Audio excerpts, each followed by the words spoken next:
Hi, I'm Yasmin Owusu, and this is my producer, Charlie Kesenek. I'm your husband, and you're using all my stuff right now. What are you talking about? So anyway, I've been looking for a one-stop shop podcast for wellness, amateur sociology, psychology, pop culture, and whatever else sparks my interest. So I created one. We are limited to no lanes. We hit the gas and get into it. This is Peaked. Press play.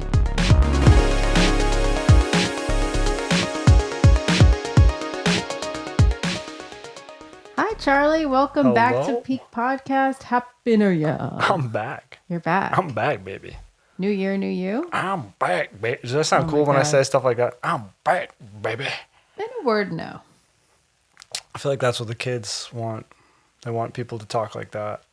Everyone who knows about the kids also always says that's what the kids do. My kids keep calling me Unk, which I believe stands for unbelievably Nice. Yeah, no, I have nothing. Yeah. Bars, boom. Okay. Yeah. Should we start over? Anyway, Charlie, welcome to Peaked Podcast. And we're here in the new year. Happy New Year. First episode of the year. Congrats. You feeling hype? I mean, we definitely got a great, strong start with that that UNC acronym. I think you should give me a bonus for that. I think you definitely proved your UNCness with it, if nothing else. I'm back, baby. All right. That's going to be my catchphrase for the whole episode. Okay, this is going to be great. This is going to be great and feeling optimistic. Yeah. Well, I'm going to make you start on your mind. On my mind. Or on your nerves. I have both those things. I might change mine to you and your new catchphrase. That's fair enough. That's well deserved. I earned that. Mm-hmm. What's on my mind? What is Unk? Yeah. Just call me Unk. Yeah, so I read a book. Did you say you read a book when it's an audiobook? God, I don't even know anymore. I think you say I audioed a book. Yeah, I did an audiobook called Effortless Mastery by jazz pianist Kenny Werner.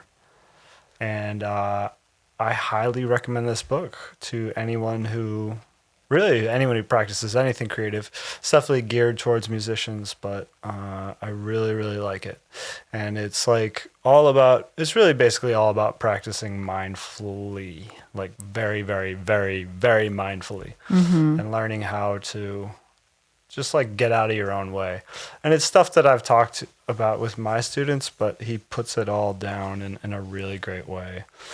And it's like really changing how I'm thinking about practicing and learning how to like basically empower yourself to improvise, empower yourself to practice in a way that's holistic and basically, I guess like the biggest thing too out of it for me is kind of like putting music back where it belongs in a sort of a sacred space, you know? And so I'm, that's kind of what I'm in the process of doing lately, and it's been really enjoyable. It sounds like along with being sacred, maybe also a playful, natural place, right? Yeah, absolutely. Which I guess is sacred in its own way. Yeah, exactly. They go hand in hand, right? But yeah, so I've been really enjoying my practice sessions lately. Yeah. And I'm really excited to keep going down that road. As a music teacher, I don't really know how to teach that to young kids. And I don't know how to broach things that are like kind of spiritual in nature, especially in Texas when there are a lot of people who have a certain leaning to how they think about spirituality. So I'm talking about God. I'm talking about Jesus. Yes. Specific God. He gonna burn you up, Jesus. Yeah. Yeah. Well, he was pretty spiritual. I feel like that guy. I agree. That guy, Jesus. He was kind of woo-woo. I mean, he's not a hippie. I don't know who is. Have you heard? I've heard like certain conservative groups in America are like, we need to strap Jesus with some pistols, and like we need to do like a PR maintenance on Jesus. He's a little bit too crunchy for us. Is that right? I heard something like that. I remember watching one of those cult documentaries. I think you watched it with me, where there's like that Korean Christian faction that are like real strapped, and they have like these crazy mass weddings. Could we do something like that maybe for the people? Yeah, that'd be great. Yeah. Anyway, that book sounds amazing, and I don't want to get really too good. far in the weeds with No, it's okay. Strap Jesus. Although it does sound very American. Happy New Year, USA. It. Yeah. Great. Maybe should I read it? I mean, do you think it could apply, even though I don't play music? Is it like an artist's way? Can anyone? I think so. Yeah. I mean, it's essentially. I mean, if you're a person who practices anything, then I'm kidding. I don't know. I wonder if you would you might get something out of it I for can't sure. read. Anyway, That's an audiobook. I'm So. kidding. As I look at my notes, Yeah, I'm illiterate. right. I can't read. Let me write this down. I mean, my handwriting makes me feel illiterate. What's on your mind or nerves? Yes. Thought you never ask. Oh, damn. I'm kidding. What is on my mind? Can you believe it? Oh my God! Starting this the is maybe year. the first time. It's Starting not on fresh. my nerves. I am now a positive and grounded and centered person. As of 2026. As of right now, this second. I'm just kidding. But what is on my mind does kind of circle that Nice. bullet. It circles that idea a little bullseye. bit. Bullseye, thank you. That is what I was looking for. Okay, there you go. And I almost said bulletin, and then I don't know, things went awry, as they will. But I have been thinking about what if nothing ever upset me. Let me cook. I don't exactly mean that, like super, like 100% literally, but like kind of. Yeah. Like I've been kind of playing with this idea of maybe having my goal be nothing upsetting me. And of course, we don't most of the time hit our goal with 100% accuracy. You know, we don't get all the bullseyes, right? We're going to be a little like left or right or down or up of the north or south of the bullseye, right? So, but if your goal is that, you're more likely to hit it on the head than if it's just not even that, right? Totally. And if you're like, being upset is part of life. I don't know how much it always needs to be. You know, in our conversations in the past, I've talked a lot about how I think I'm lucky that I've never been too connected to spending too much time in envy and thinking about what other people have that I don't have. That's just, I don't know if it was my early experience or what, or just like, I don't know, maybe it's just inherent, but like, I just luckily don't have that. I mean, not to say I can't be territorial, this, that, or the competitive. I can, sure. But I'm not really the person. And I think most people who know me will attest to this, who's ever is looking at someone being like, well, they got this. And, you know, I may be pissed off I don't have something, but it rarely has anything to do with anybody else, right? Yeah. I might want more money, but not because he has more money. Like, maybe it's a bit of narcissism or something. Like, I don't really care what other people have. I care what I have, right? It doesn't have anything to do with me. And I do actually think, whether it comes from the right place or not the right place from me, I believe that it's a useless feeling. Yeah. I don't think there's any there. I don't think you can use that to do anything. No. I mean, I guess some people motivate themselves with jealousy, but couldn't you motivate yourself with your own desire rather than your desire that somebody else doesn't have? You know, you have more than someone else. It just seems like an extra step that's not necessary. So many problems in the world could be solved if people were just like trying to get the thing they want, not like trying to get more of the thing than like the next guy. Right. It ends up in the scarcity mindset thing a bit. Like, bullshit. I don't think that this person having this has anything more or less to do with me getting it than not, right? I mean, of course, there are some things that there are limited amounts of, but most of the things people are arguing over are not. And we could always create new spaces and, you know, find your own way to like get at something, your way to skin a cat. I don't know why we're skinning cats. Where did that phrase come from? I'll look it up later. Skinning cats. Maybe there's lots of ways to do it. Why were they skinning so many cats? Anyway, getting in the weeds again. But so from that thought of like, there are some useless, in my opinion, in my purview, emotions like jealousy and envy. And then I've also found shame to be pretty useless. I know people are like, oh, someone's shameless, that's bad. Definitely. I think it's good to be contrite. I think it's good to be apologetic. I think it's great to hold accountability, but holding shame, what does that do other than like stop you from being productive and actually stop you from genuinely showing your contriteness to someone? I think a lot of people spend a lot of time in their own shame, and shame is very insular, and it's very self, and it's very narcissistic, right? It's like, it's about you and how you feel and how bad you feel. So all the things you're shameful about that potentially hurt other people, that potentially stop you from being a productive member of society, you're not actually fixing any of that, right? So that feels really useless. Totally. So I was lucky that those things are obvious to me. Getting upset and crashing out and all that was not necessarily that obvious to me. Doing those things comes very naturally to me. Getting upset, being reactive, those things come very naturally to me. Very. She's a pro. Oh my God. I'm like in the top 1 percentile of getting upset. But I just started to think early this new year, I mean, probably January 1st or 2nd, about what if I just didn't get upset about stuff? Because either way, you have to deal with it, right? Yeah. So like if you drop something and it spills everywhere, either way, you have to clean it up. Either way, it slows you down on whatever you were trying to do. But if you weren't upset, that would be one thing you mitigated out of that situation, right? If you're just like, well, let's clean. So I want to use that approach for larger things and small things like that, little derailments. Like, yeah, you know, crazy things can happen. Like your car can break down.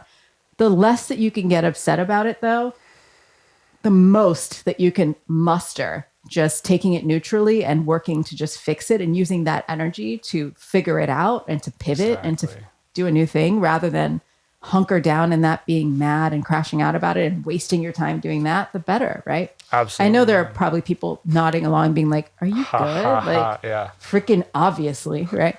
But I'm not made that way. Like I'm made to be, or at least I have to this point been pretty reactive. So if it's not new to you, congratulations. Maybe you're a jealous person and I'm not.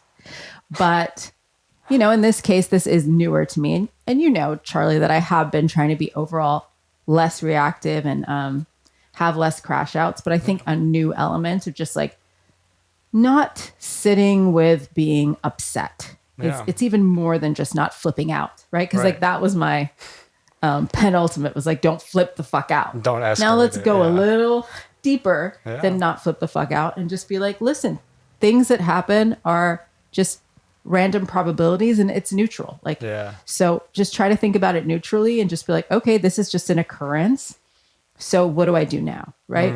And it already is working in my favor, right? I had my phone break randomly this week and rather than get upset, I immediately went online, found a, you know, back market phone that was, you know, same value, same whatever. And I figured out Charlie's old iPhone to do my podcast. And I just spent my energy that I could have used getting upset and being like, I don't know what I'm going to do with that phone. And I just did something about it. Right. And here we are and it's not a big deal. And I WhatsApped my family today and bada bing, bada boom. Bada bing, bada boom. What if we just never got upset? Absolutely. That actually ties in with the book that I'm reading. It's like that's kind of what it's about. I mean, you know, musicians are super shameful people, and they are like they're always, I'm not practicing enough. Like beating up on themselves. Yeah, and they're crashing out in that way. I mean, especially the first things you talked about. It's very connected to that, and it's very like, I don't even want to see this great master musician play because I hate that. I hate how good that person is. I'll never be that good. None of that has anything to do with actual music and playing music. So it's the same kind of thing. It's like learning how to not crash out, not become upset, not be upset by the thing that you like actually connect with them on the deepest level and actually like comes most naturally to you. Like, why would you do that? You know? So I definitely hear it. It's very possible for you. My elders would always say like, just constantly be talking about being productive, be productive, be productive, right? Like what is gainful? What is gainful? Like gainful employment, be productive, like my grandparents, whatever. Yeah. And when you think about emotions like that, like, what do you do with that? What is that the soil and fertilizer for? Absolutely nothing. More moping. Yeah, absolutely. Excuses to like sit in your self-pity, right? It's actually fuel for absolutely nothing. It really is. Yeah. It really is. You may as well be pouring, what is the thing people pour? Sugar in a gas tank. Ooh, there you go. You know? Yeah. So I really want to be mindful of when I'm doing something useless. Yeah. I'm engaging in a useless feeling. I'm trying lately. I've been on a similar kick and I'm trying, like I feel like in the car is the place I get most heightened, and then maybe playing tennis. The two places I freak out the most. A lot better on the court, I'm getting better, but I'm starting to like, basically the way I'm thinking about it is like, when that happens, I try to like separate myself and be like, that's another person. You know what I mean? Like that's or it's like, it's useful to think of yourself as many different people. Mm-hmm. You know what I mean? And so when that person comes out, I'm like, hey, you're not allowed to talk right now. You need to stop. Like, I told you can't fucking do this. You know what I mean? Again, it's a different way to skin a cat. Right. Yeah, exactly. That's just like, I don't know. That's the personifying it as its own like little demon is kind of like a good way for me. I don't know. That's what I've been thinking about. But it's interesting. Yeah. It's weird to say this out loud, but I will anyway. I connect more with your demon synonym or not metaphor than your multiple personalities necessarily. Right. I like to think of those feelings as being more like attached barnacles or things that I picked up along the way, behaviors I picked up along the way for better or worse, than to think of them as like my personalities. Right. Yeah. But whatever serves at the end of the day, if you can do anything to cause some neuroplasticity and shift your perspective, different ways to skin a cat, call it what you want to call it. Yeah. But yeah, for me, I like to think of my more reactive and low vibrating tendencies as being kind of things stuck to me that you just gotta get off you. Yeah. And I think this will kind of I see where you're going. Glide into our topic, which, I don't need to like hit the topic so hard on the nose, but we wanted to just have a dialogue about how we can show up authentically in our lives. Authenticity. What it means to us, what we're thinking, the kind of global dialogue around it is, or media dialogue around it is. And there is a lot of the use of this word performative now. And I think a lot of kind of psychology terms are becoming a little bit more mainstream, probably because of the internet. But I also think that there is a bit more of a democratization of getting therapy, a lot more people because therapy, it's accessible online, and it's cheaper when you do this kind of, what is that thing that people do online? Therapy. Yeah, there's like a brand. BetterHelp. Anyway, BetterHelp. Yes, BetterHelp. yes, the one that's on every podcast. Please, I'd love to support you. We'd love to support you, BetterHelp. I'd love your therapy for free. But I think a lot of people are more cued into that, and also it's maybe a little too democratized because you have like completely unlicensed people being life coaches using all these terms, right? So performative is not necessarily something that was thrown around when I was coming up. I'm 43 and, you're 37. Mm-hmm. And I wouldn't say that when we were in our even 20s that people were talking about performative. I think we just call people douchebags. Right? Yeah, exactly. And like if there was the guy that everyone's like terms. The performative guy who like has a book in his back pocket. I mean, just picture Jacob Elordi loosely. And like, that's what people think of as like performative male, right? Yeah. So we would just call him a douchebag.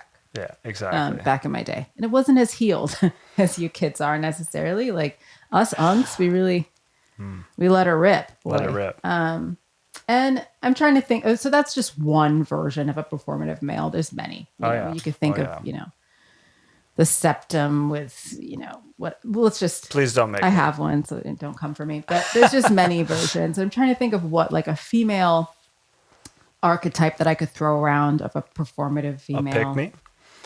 A pick-me would be very performative, sure. Definitely. Performing for the male gaze. Yeah, not really being why don't go Kardashians?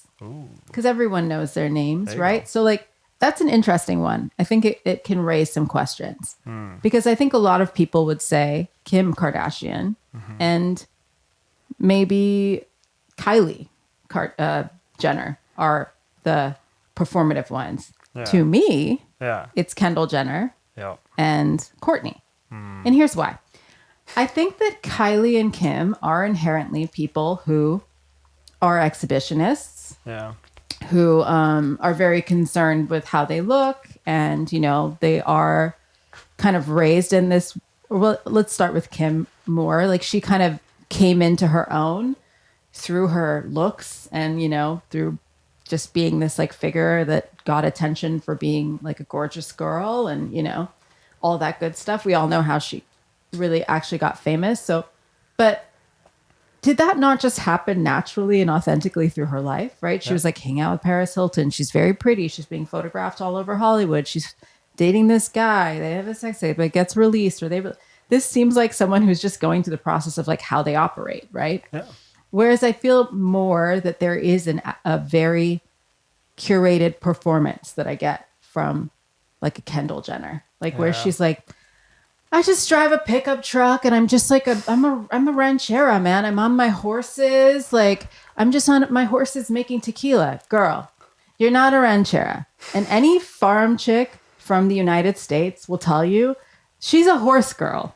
Yeah. You can have a horse farm and be that person, but it's so much money to own horses the way that she does in Southern California. Oh my God. So it's more like being one of these like very moneyed people in the English countryside who has horses. Yeah. So this is not like I'm just a freewheeling ranchera in a pickup truck. No, girl. Those people go to Eaton.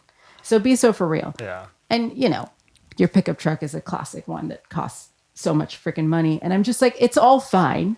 But she's not just being like, I like classic trucks. I like a really expensive hobby that's not equitable at all. She tries to play it off as being something that's very laid back. But I'm like, and she's curating. I think your sister's things are more laid back than what you do. Like right. that. And she's like very specifically curating it for her image. You know? Yeah. Yes. Yeah. And it's good. This is your taste. You know, even her house, it's like beachy, whatever. It's your taste. But you're not a laid back, low maintenance. That all costs a lot of money. That's a lot of maintenance. The maintenance of a horse. My God, in the city. So that feels performative to me. And then you also have like a Courtney who's like, I don't care about any of this. I don't wear makeup. I'm not wearing outfits anymore. And I just like, I could never. And I'm just in bed with my kids.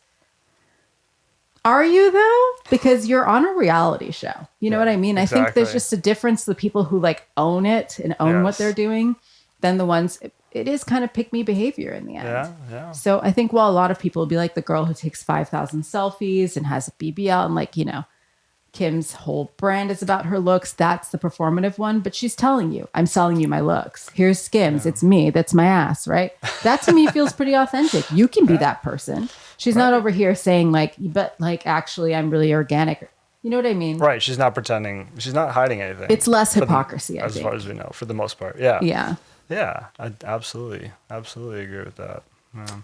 Is there some male like version of this that you could... Well, I mean, while music is on my mind, there are countless musician archetypes of the performative. I mean, they're literally performing. No, but yeah, I mean, you know, music attracts a lot of people who do it for the wrong reasons. You know, it attracts people who want fame and who want whatever, like they want like a rock star lifestyle as if that was still a fucking thing. And it's fair. I mean, yeah, absolutely. Like, I've encountered countless people that have no real love or appreciation for the art form itself and are, purely in it for ego. You know, I think really like the whole conversation comes down to like, is this something that is nurturing your like deepest self, or is this something that is essentially meant to nurture an ego projected image, like a thing that you're creating over the course of your life that doesn't actually align with your real deepest principles and morals. And you know, it's like you're not in alignment with your own conscience, I think, if you're acting in a certain way. I mean, there's countless musicians like that. I think that's well said, because I did kind of want to talk about how, so when you're saying that, does it align with your deepest goals and your deepest feeling of what your authentic self is? Yeah. And that's important. I don't think it is as important as I'm thinking that the dialogue, especially kind of social media dialogue, I don't think it's as important that you show up as you are right now necessarily, but it's okay to express yourself how you want to be. Yeah. It's okay to express yourself how in a way that you think would be aspirational to you. So it's not necessarily inauthentic to portray yourself in the most aesthetically and just sort of what makes you kind of glow and feel happy, right? Yeah. So if that is like looking like a full-blown drag queen, that's not less authentic than showing up with no makeup looking roughly like this, right? I think that is getting skewed in dialogue a little bit, especially, I'm going to say especially for women. I think there's a lot of a tendency for people to think they have to be really stripped down and show themselves at their ugliest all the time. And it's really important that we do see people showing up in their bad moments, because everyone is so chronically online that if we thought everybody was always, tripping through the daisies looking dewy perfection, that could maybe really screw with people's heads, because Lord knows you can't always look or feel that way. Yeah. But I don't think the only way to show up authentically is to show up at your worst. Oh, 100% agree. Yeah. And it's almost like people's like ravenous need to see people like broken down to the studs is a little out of whack. Absolutely. I don't think for me to be authentic today, I had to, like, I'm wearing makeup. I don't have to show up with dark circles and zits so you can think I'm a real bitch. Like, it's completely okay to show up how you like to look and feel good about yourself. And that's not inauthentic. Because if it's important to you to feel good, to look good, then, giddy up. But if you are someone who just like feels good looking how you do naturally 24/7, then do that. You know what I mean? That does get skewed a lot with women. And it's not just with looks. It's also, it's with a lot of ways of operating. Like, there's some overshare and almost to the point of being gross. Yeah. Because we've all kind of gotten through our heads through the, Lena Dunham verse of millennials or whatever, that we really just have to be like so feral and gross to get girls to think we're girls. Oh my God. I don't know. I don't want to lean into behavior of myself that I don't like. Yeah. And I'm not trying to say act like you don't poo and you don't sweat and like just normal things.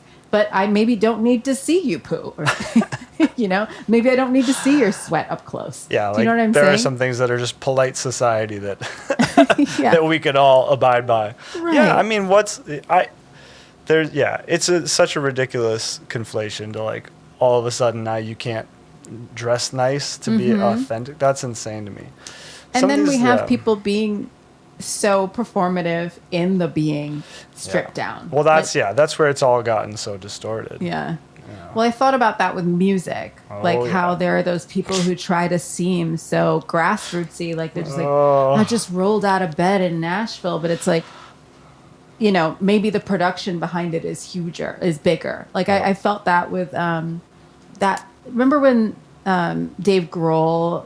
He was talking about after Nirvana, and he had kind of he's like, I just went in my garage and, and I pulled together the Foo Fighters. My dude, you were a multi-millionaire. You're the most successful band. You just got in your garage. And I'm not saying that it's not amazing to generate and create a new band. I mean, who gets to insanely successful bands in one career? Props. Yeah. Props. But did not start from the bottom. Now you're here. Yeah. He was talking about the top. Oh man, I had to sell records out of my trunk. It's like, you mean when you went out in public and people were like, holy fucking shit, it's the drummer from Nirvana.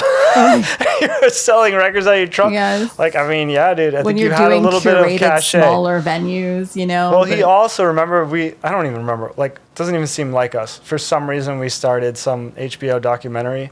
Yeah. And it was like, and he was like, going back to the garage. And like, literally, it's like a fully built out garage studio. And then Butch Vig, like one of the most, like probably one of the biggest rock producer in all of the deepest music industry, brought like a truckload of outboard gear that probably was worth upwards of like, I don't know, $1 million into the fucking studio. And in the same show, I think he like got insane access to the Grand Ole Opry. Yeah. Like it was nuts. Back to the and basics. Went to like some barbecue restaurant where they like rolled out the red carpet and like, I don't think we were watching a documentary about him because I remember like McConaughey being in it. It was a like series of different. Yeah, okay. It was like we wouldn't be doing that. I was like, we would not seek out a fucking Foo Fighters documentary. No offense, no Foo offense, Fighters people, Everlong forever, but it's not our biggest, not our jam per se. But yeah, exactly. That kind of shit is so. It makes you appreciate it's so upsetting, when people can just own, I don't want the privilege, but you know what I mean? Just like own their actual story. Yeah. So, and it deepens that dialogue that I'm trying to have about the idea of being lower maintenance and stripped down is not inherently more authentic than the other. Like you can have all the plugged in guitars, you can play a humongous stadium and still be authentic to yourself. I think Kendrick Lamar is a very authentic, he projects authenticity as an artist.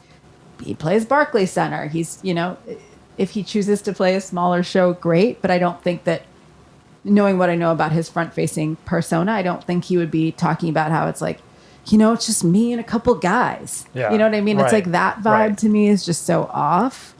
And then it's on the untrue, you know, it's not authentic.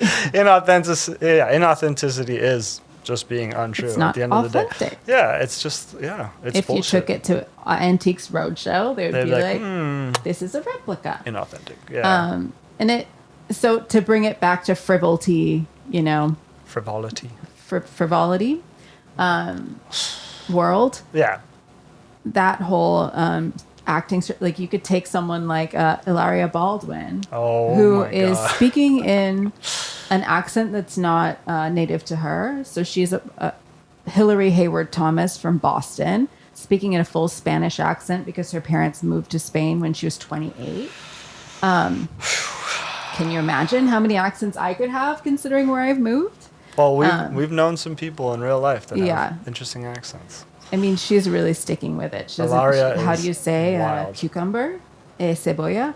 Anyway, so this woman who is speaking in a fake accent, passing herself off to be a Spanish person, is also in this authenticity nonsense where she's trying to show raw postpartum and, you know, this is just me with my 8 balbonitos, and it's trying to be very that, like, I'm being real, but it's performative realness, right? Because realness is just showing yourself where you're at any given point. Yeah. And I think as a woman, it seems like you're very concerned with, you know, your looks. And it seems like you're very into an image because, I mean, who would be creating a whole fake Latina if they were not concerned with their image? So let us just see you where you're at. Like going back to Kim Kardashian, we're seeing her where she's at. Right. That is who she is right now. That is how she operates. That is what interests her. That is what motivates her.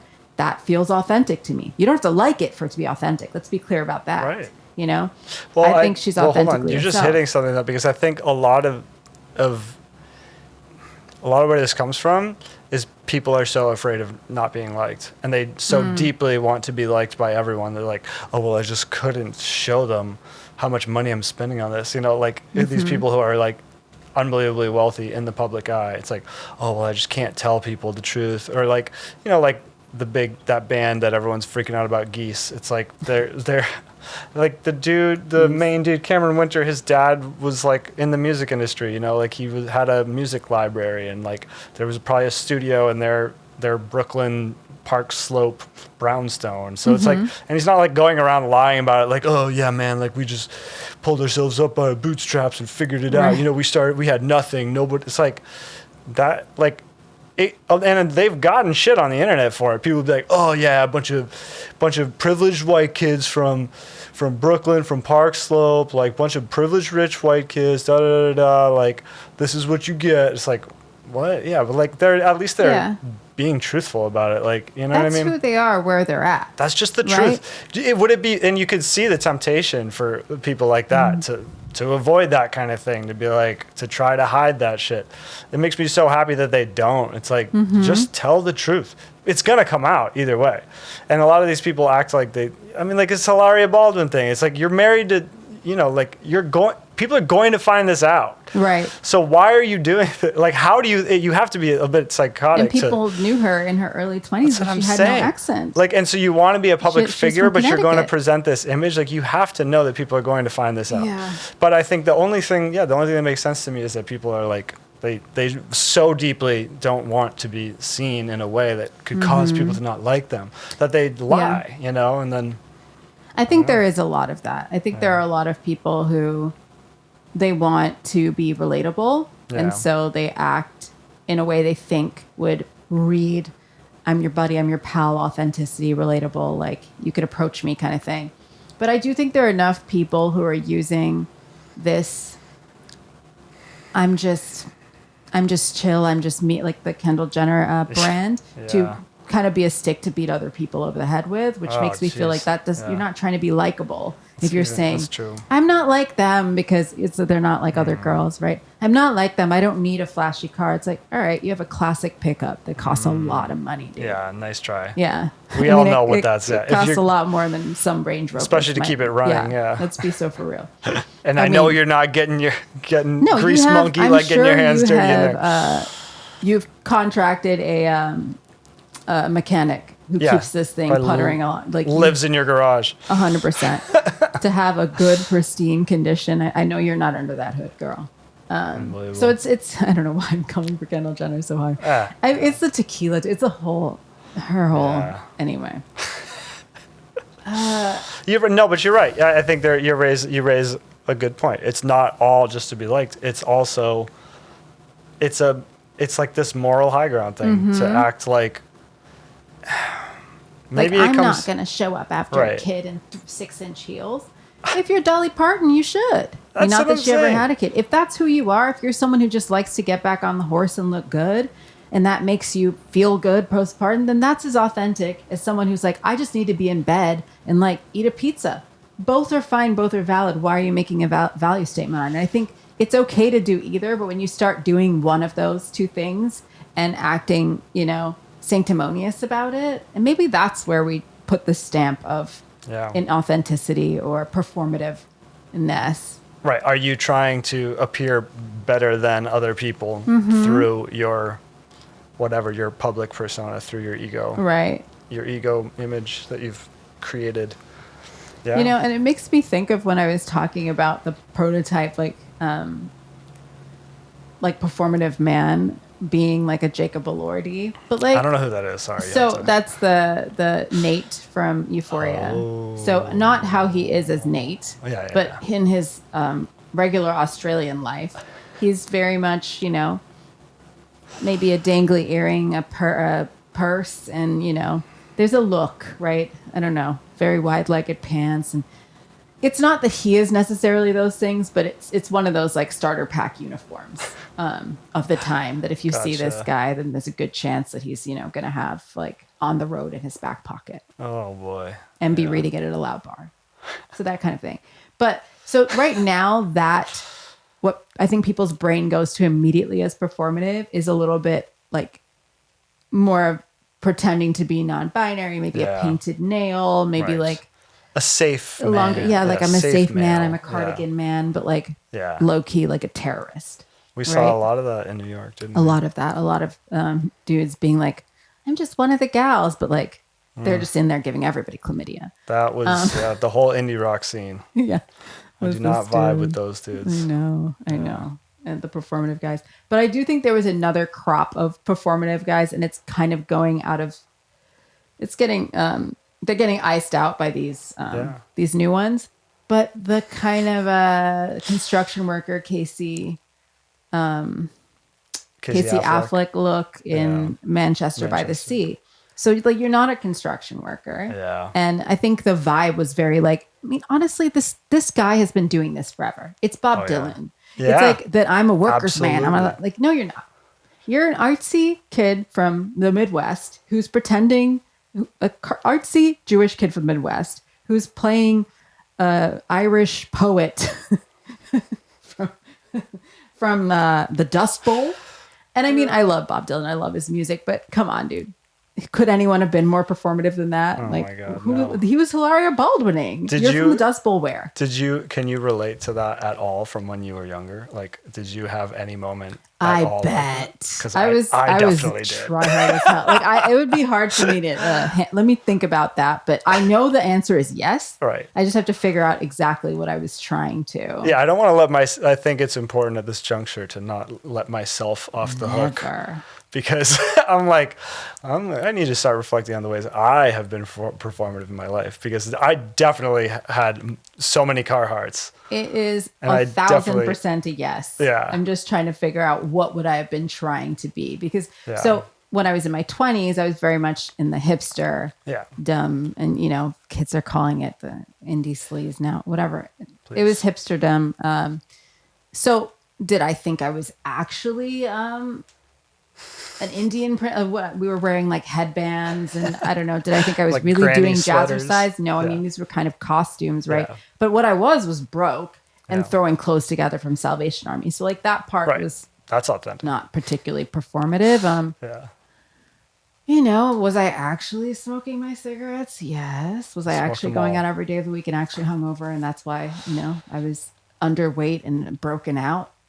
I mean, actually, that era was pretty authentic to where I was at mentally. You were legit. You were a legit part of that movement. I like think. a legit mess, Yeah. right? Like it was nothing necessarily that positive, right? Right. I just wanted to party a lot, and I did what I had the budget for. Okay, I guess what I'm specifically thinking about is we've bonded over, like, especially in our early days, being like, let's go to dive bars. And it's like, you know what I mean? It's like because we definitely, like, obviously it's cheap, so there is that, like, prohibitive. You're not going to a fucking super nice cocktail bar and spending what at the time it was like $11 on a cocktail, but we're not doing that. We're looking for like the $3 $2 PBRs or whatever. But like there was also something about that you were like, oh, I'm edgy. I'm hanging out with these people. They're so edgy. Oh, that guy's an ex-con. Right. He actually just got out of prison. And it's like, then you think back on those times, like those people were fucking crazy. We were hanging out like even before we knew each other, because we Yes. both lived in this section of Brooklyn called Red Hook. We've talked about it. A few We've times, talked about that a little yeah. bit. And we were separately before we we knew joined each other, forces, yeah. hanging out at this bar called Moonshine. Yep. And bait and which- tackle. Or, yeah. Yeah, let's start with Moonshine because Let's I talk think about honestly Moonshine, the yeah, clientele that's was fun. crazier. I think that the true. clientele at Bait and Tackle was a little more performatively performative. crazy. Like, that's true. And That's we'll true. talk about why. This is a good one. So this area of Brooklyn, by the way, is very much outposted. It's far from everything else, so it already gives you that feeling of like small batch cachet of like hipsterdom and whatever youth culture. But it also still has a very blue collar working class element to it. People who grew up in that neighborhood. For sure. People who grew up in the neighborhood, old Irish, Greek, longshoremen, Puerto Rican. It was very much like the people used to call Columbia Street the Puerto Rican Riviera. Yeah. It's by the water and it's a shipping dock, Yeah. right? So there's a lot of that still because those people own their houses and they didn't move out, which was great. It added local color. And there was also a Brooklyn Motor Inn, which brought traveling interesting characters to this bar Moonshine. So you have some, tough old Italians, some tough old Puerto Ricans. You got some random crazy Greek people. You got some Polish people who are popping off. We have all kinds. United Nations. And generally between the ages of 40 and 65 coming to this bar. And then you have this contingent of me and Charlie's who are anywhere between 19 and like 20 and 36 just popping in because they had buckets of beer for cheap. Yeah. That's why it started. It's like, oh, this place offers a bucket of beer and we're working at the hipster taco shop up the street that's gentrifying the area. So we may as well just walk down here and do this, right?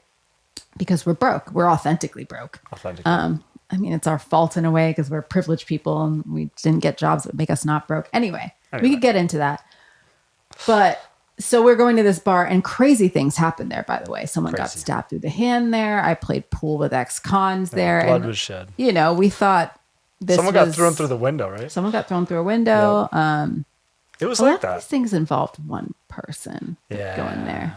Anyway. And also there was the instance where the guy was playing 5 billion Metallica songs and then someone changed the jukebox. Someone unplugged the jukebox because they were driving everyone crazy. He put like $30 in the jukebox and put like the entire Metallica catalog, like including everything. We named names. It was Sean. Yeah, it was Sean. And good old Sean. Yeah. No, the bartender was like slowly dying inside. And so I think Chad went over and unplugged the jukebox and this dude flipped out and his wife flipped Oh my God. Well, out. she was probably already, she lived in a crash out. Talk about me being reactive. But anyway, we had no place being at this bar. No, I mean, we're not in the demographic of this bar. We were being performative being there. And we went there at first, yes, for deals, but we could have very quickly realized that this was an element and a contingent we had no part of. And we probably should have moved on. But we were like, we're in there. They accept us into their God knows what. We're so scrappy. Yeah. Performative scrappiness. performative authenticity for sure, right? Like we're salt of the earth. What salt of earth are we? I know, that's the thing. That's exactly. We're literally tahine of the earth. Like, no, we're like a. We're even like an artisanal rim. Yeah, we're like an artisanal, like our house-made smoked Malden salt. And not because we're classy, because we're pretentious. Yeah, exactly. Let's be clear about that. Yeah. But anyway, I just had to call out my former self because you brought up the Bob Dylan vibe, and I'm like, I definitely had that. But let's also point out that right nearby there was a certain theater that rhymes with Jalopy Theater. You mean? And there was a whole crew that would come into this bar. They actually ended up buying that bar, by the way. But they were like annoying to those of us who were being performative about being salt of the earth. They were the people who would come in and be performative about being like salt of the earth, like, I don't know, people who like pretended that they just got off a train, and like people one from the guy 20s. I'm pretty sure wasn't blind, was like walking around with a cane, like pretend maybe he was. Sorry if he was. But anyway, I don't know. I'm suspicious. But it was very people pretending to be there, like they're from the Dust Bowl, and they're like these authentic folk musicians. It was very authentic folk, like This one guy who was like definitely from he was from Long Island, straight up down the street. The same way Bob Dylan was from Minnesota, and not at all from some like traveling There circus. are some twins from Austin who are very into that scene too. You know. Yeah. So now that I live in Austin, I'm like, not so Dust Bowl-y over here, is it, fella? But they were walking around in their little like, you know, and there get-ups. was some kind of like, you know, hierarchy of how old timey are you. Like you couldn't even play bluegrass there. Because bluegrass wasn't old time. It was like bluegrass was a bastardization of the real folk music. It's just like, what? It doesn't sound like it could have been played in a speakeasy during actual prohibition.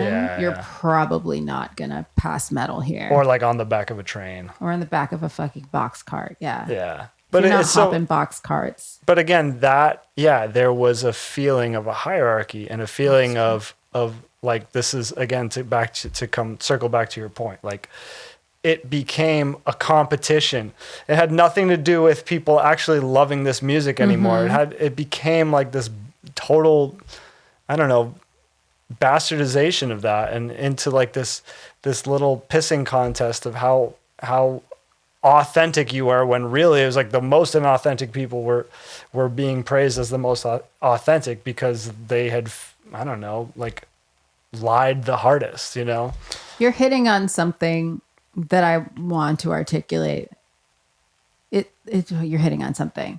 So, you know, when, let's say we go to a concert, right? And like, you maybe like this person, I like this person. There's a tendency for everybody to want to like really know this band, right? In a way that it becomes a competition. Like, who knows the old stuff? It's like the most authentic thing to do would just be like it from wherever you are, right? You don't have to be at the fucking genesis of something and literally know every single and whatever to enjoy it. Wouldn't it be okay if you just liked the songs you liked and liked the albums you liked, and maybe you didn't know everything chronologically? You don't know what project they did with Brian Eno. Like, you know what I mean? Like, could you maybe just like it? I do feel like we end up in these pockets a lot where it's like, if you suddenly see, Doc Martens are back, you have to have been wearing them since you were 10. Yep. And you know, I had purple Doc Martens when I was 10. Like why? Why are you trying to prove that? It doesn't matter. Like it because you like it, right? Exactly. I'm much happier to see someone just wearing a shiny pair. Like, I don't know, I'm like jumping around now, but it makes me laugh, and I think it's just fine when somebody wears a Slayer tee and they don't know any Slayer songs, as long as they're just like, dude, I just like the tee. Yeah. But I feel like now it's getting to this crazy meta place where people know that too much. So the girl who would buy a Slayer shirt from H&M would now go Googling, so in case anyone asked them. And it's like, there's nothing wrong with just being a chick who likes a t-shirt. I like to think about like some girl who saw like Kendall Jenner wearing a Slayer t-shirt, like going home and like hate listening to Raining Blood, like, I know, like just because she has to. And I mean, meanwhile, Kendall Jenner hate listen to it because there's no way that this girl was listening to Slayer when she was a kid. Exactly. Please. Lord. She was listening to Justin Bieber. I know that for a fact. Facts. I have known her parasocially since I was a child. I guess she's always triggered me on some level. Yeah. But yeah, I think that really hit on something for me. It's this need to be the winner and the owner of liking something. It feels really unnecessary, and I think it causes people to be performative and to just kind of get out of whack with their projecting something. Yeah. Well, you're right. I mean, you know, to bring it back to like postpartum, it's like, I mean, whatever. That's a crazy sentence. Let's bring it back to postpartum. Like, you know, you can, I mean, I don't know. I obviously don't know, but you can imagine people, my postpartum was so much worse. Oh, no, but I did this. Then, but I went through this. People are always doing that kind of shit. Right. It's like the pissing competition. Yeah. It's always like, that kind of stuff. It's so crazy. It's such a distraction from, it prevents real interaction. You know, that's like, I think, you know, you and I have talked about authenticity as like a linchpin of like what's important to us since we've known each other. And at the risk of like, whatever, trying to like over moralize it or whatever, like, I actually would like to think that the reason it's so important to me is that it makes me feel like I don't actually get to know people when they start entering into that game. And I actually just want to get to know people. You know, it's like I actually want more friends. Right. But maybe I don't have a lot of friends because I'm real fucking triggered by that kind of shit. And it's like, if you start doing that, I guess like, sure, it's kind of almost a natural part of being a human at this point. And, you know, obviously, everyone has an ego and we all defend it in some ways, but that kind of game, like, I feel like is a bit of a societal pattern. And so it's like, almost like even people who probably I would end up liking just have created a knee-jerk reaction from going through that same dance so many times with so many different people that like it makes it harder for me to find friends because I write people off a little bit quickly if I start getting any inkling of that shit, then I'm out. And I don't know, I'm sure I'm guilty of it too. But thing. I do. I think it's often people will often maybe think that I'm very judgmental, and maybe I am in ways, but I think it's more about I judge harshly as someone showing up authentically. Yeah, like I don't actually, like I've said this, but I think I can deal with a lot of crazy. Yeah. I think I can deal with a lot of not like me. I think I can deal with a lot of personalities that don't seem similar to mine, as long as it feels authentic. I think where it's falling apart is where I think that there's some kind of inauthenticity or performance going on. Like, yeah, absolutely. People are always very surprised when like because I don't like chaos naturally necessarily, probably because of some of the chaos I grew up with. Right. But I actually have a fair amount of tolerance for chaotic people and entities, as long as it's predictably and authentically how they show up. So it's like I can decide how much to dip in and dip out of this. I could decide doses, and I know how to approach it. So it's more just being able to read someone, like you said, know them. And if I know them, I can proceed. But if I actually can't get a real read, I feel pretty unsafe. I feel unsafe around inauthentic people. So as I was saying, sorry. No, it's okay. We got the video back up and running. We're good. We're ready to rock. But yeah, I don't have a lot of deal breakers necessarily personality wise. I mean, I'm sure some people are more aligned than others, and some people I click with more than others. But I think the main ones are going to be that I feel like there's authenticity and that just someone's not phony. Yeah. I think phoniness is it smells, and I smell it quickly. Yeah. You know? I mean, you know, you've heard me say it a million times, like, I cannot stand when I ask someone where they're from, and they're like, well, I've been here for 10 years. Like, they don't want to tell you where they're from. That's not an answer to the question. Like, and you can, like, even if you really don't feel a connection to where you're from, that tells me something about you. Just say like, that. So why don't you just say that? Like if you can grew just up be in like, a stuck you could even town, say that. yeah. Just be like, I really don't connect to where I'm from, whatever. Like technically it's da da da. But like, you know what I mean? I'm like, oh, interesting. Right. You don't vibe like that. Cool. Good to know. Interesting. Like that's your story. I want to know your story. Like I don't want to know your PR campaign, you know? Right. Like what, so you don't have to subvert something to like inform how you actually identify, right? Yeah. Like you can say, hey, I'm from this small town, but like I don't really feel like it defines me. I moved out of there as quickly as I could, and I never felt like I had anything in common with anyone there. Yeah. You don't have to like not want to tell us you're from Ohio. They're always from Ohio. That's so, yeah, it seems so crazy to me. I mean, I don't know. It's like, Yeah. so like you're immediately like coming off as like kind of weirdly self-hating in some way. You know what I mean? It's like you're ashamed of it. It's like you didn't choose where you were born. Like why would you even be ashamed of it? Like it's just such a and it's bizarre. already so quickly invalidating a lot of people too, right? Well, Like, exactly. there's a lot of people in that town who don't feel the way you do. Yeah. That part is important to me too. It's like, I don't know. I guess, I feel lucky that I was born to my dad has a huge family. He's one of 9, as you know. And like, they all his brothers and sisters had kids. And now their kids have kids. So it's like this family is spread across the whole country. We have people living everywhere. And so it's like, I know people who are from all over the country. And that's interesting to me. They chose different places because of different personality traits. And I don't know. I mean, yeah, there are some shitty people out there, but like I don't really believe that there's like one town where everyone's a total piece of shit. It's like, I don't believe that even exists. I don't think that's necessarily possible. And I've heard too many people kind of portray where they're from that way. Yeah.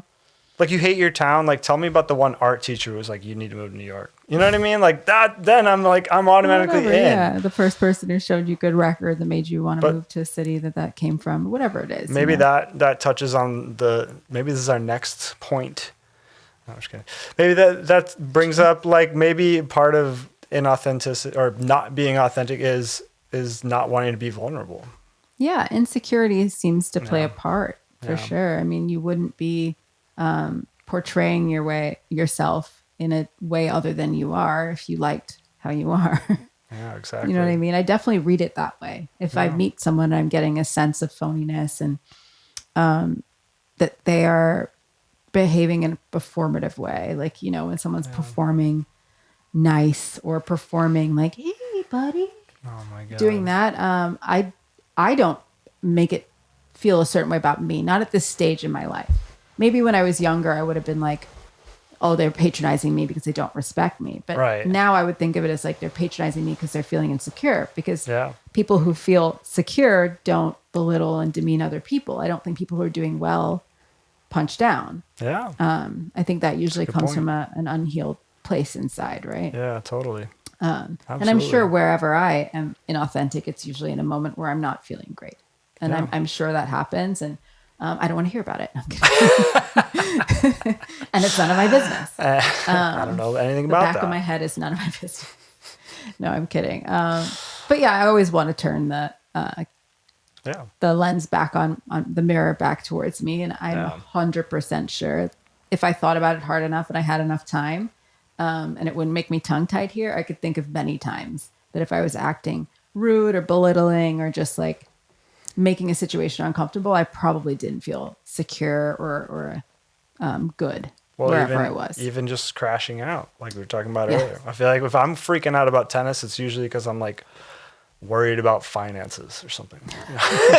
And I'm like, nah, even the thing I love to do, this is what I do for fun, and I suck at this too. It's like, whoa, okay, buddy. I get frustrated in tennis. I think it's natural. And I would get frustrated in yoga. I think it's natural. But I actually don't think my pathology gets involved with working out. And don't get the face of like, oh God, I suck and you're better than me. It's not that. No. It's because it's not something I consider myself as excelling in. Yeah. And I think if you have identified more as someone who is athletic, then your ego comes out there. But I've never identified myself in that area as being a high achiever. And so I'm just there fucking around. You know what I mean? Like, so it doesn't get involved with my ego. But when I draw badly or write something that I think is asinine or I sound stupid in a conversation, that can trigger me. Yeah. I don't get triggered in tennis. Yeah. I get arbitrarily frustrated with a windy shot, but you know me, I'm not like... I have no right to get triggered. In my head, I'm still like a 7-year-old who thinks he's like the next Michael Jordan. So yeah, I think that you might be the 37-year-old who thinks you're Carlos Alcaraz, but like not practicing enough. Oh my God. And that's fine. I'm like, it's going to be the greatest story ever told. Reach for the stars. 45, goes pro. You're going to be like Monteith. What is his name? Monfils. Monfils. He's coming back. Hey, listen. But he came back from a Zen place. He's like the opposite of like crashing out. He is. He seems to actually have fun playing tennis, which I've always said is not possible to play well. So if you're trying to play tennis for fun, you're definitely doing it for the wrong reasons. Yeah, I don't think that usually works out. I mean, he's doing great with that, but I think most of the time when people have that just happy to be here vibe, they end up being Tiafo. Yeah. Yeah. Big promise and little delivery. You have to be kind of psychotic. But I don't know. Maybe I think TFO's like happy to be here is like false Zen. People pleasy. You know what I mean? Yeah. I don't know. He wants everyone to like him. Yeah. I think he wants people to like him more than he wants to be a killer. It fucks with his killer instinct. Yeah, true. If he got more loose about beating people. Right. Like I think about winning points. Like someone like Sinner is more aligned with his competitive side. He does like to keep cool and collected, but he's not trying to tell you he doesn't like winning. No. Right? But I think when it's like, I'm just a nice guy, I love the game. These are all my buddies. I don't know. How authentic is that really? Mm-hmm. I mean, maybe it is. Maybe that he values that a little higher. That's a good point. Yeah. Yeah. And I think that might be the problem. Yeah, that's probably right. That's why he's an inconsistent player. Yeah. Right? Yeah. And then we've got Carlos over there who is authentically really into going to Ibiza. And so that makes him really great, but also, he's had his little inconsistent moments because he's got to do his manera. In su manera. Necesito ir. I'm sorry, I brought it back to tennis, but yeah. But you're right. No, it's interesting. Yeah, it does. But yeah, I mean, authenticity, it manifests in all kinds of things, and competition is an interesting. It's interesting to think about how it manifests in competition as well. Sure. Absolutely. Yeah. I mean, and I wanted to see if I could think about, because, this newer generation, they talk a lot about performative activism, right? And I mean, that's a big one. And what defines that, right? If we're talking about competition, it starts to feel really similar to like activism. It's like something that's inherently productive, but like when does it become not productive? I mean, like, when are you doing it? Well, there's lots of people who are doing it. When are you not doing it holistically, I guess? Right. It's like, yeah. So why are you doing it? Quite often people are, especially like activists. That's like musicians. It's like a lot of people doing that for the wrong reasons. I think always the whys are more important than the whats, right? Yeah. When it comes to stuff like this. Oh yeah. So it's not like, it's because you do this particular or you care about this cause. It's where is it coming from, right? Yeah. And I think if it's coming from a place of ego and wanting people to view you a certain way, then that becomes performative, right? Yeah. And I've had, being half African, my issues with the kind of white savior vibe of like, I need to go to Africa and feed the kids. Go to West Virginia and feed kids. Seriously. If you're looking for poor people, you don't need an expensive ticket. There are people way closer to Africa that there's tons of people that missionaries, people within those countries, by the way, who do a lot of that work and are really expert about the area. They know a lot about it. Give them money, empower them. Why do you feel the need to be in charge and be there? It's about taking the Instagram photos and being like, look at me helping the kids. If you really, really wanted to empower those areas and improve them, if you really wanted to, help people in Uganda, you would give money and empower the people who know those people. They understand the community. They know what it needs. And you would not have such an ego that you feel the need to be centered in it. Yeah. And if you really just want to help people, help your community. Seriously. I promise you, 3 neighborhoods over, maybe even in your own neighborhood, there are people in dire need. There are people who don't have enough money for their education. There are people who have no health care, who have medical debt. You don't want to help them. I feel like it's a better story to say you're going to Africa. Absolutely. That to me feels performative. Absolutely. Charity starts at home. It does. But it doesn't here.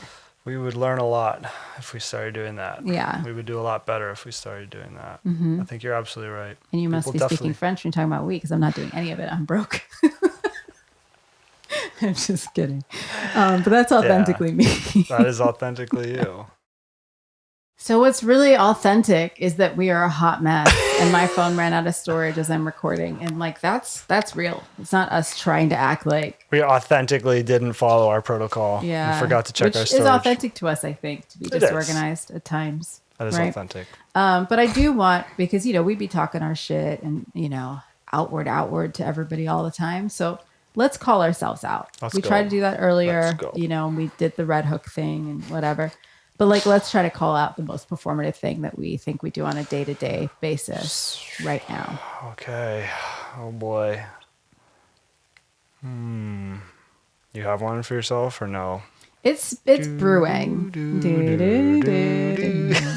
It helps to think about it that way. Let's see. I'm not always authentic about like how much of a high-strung person I am. I think that's probably a big one. I think I try to project chillness. Some of that is because I'm actually trying to stay calm. Yeah. But I'm not that laid back. Yeah. I think I am high strung. You live with me, I am high strung. I have a lot of likes and dislikes, and I'm planning ahead. I'm thinking about how things are going to go, and I do find myself kind of playing scenarios about when I go meet people and like what I might say and how it's going to go. And I maybe in a bid to seem more in flow and more laid back when I get there. Yeah. Because it's a bit practiced, right? So I think that could be called inauthenticity. Fair because enough. it acts as very natural in the moment, but it comes with some Nathan Fielder level rehearsing. I can't speak anymore. It's time to end. What is your... I think I'm piggybacking on yours now, but I have a very similar thing, especially as a band leader and musician.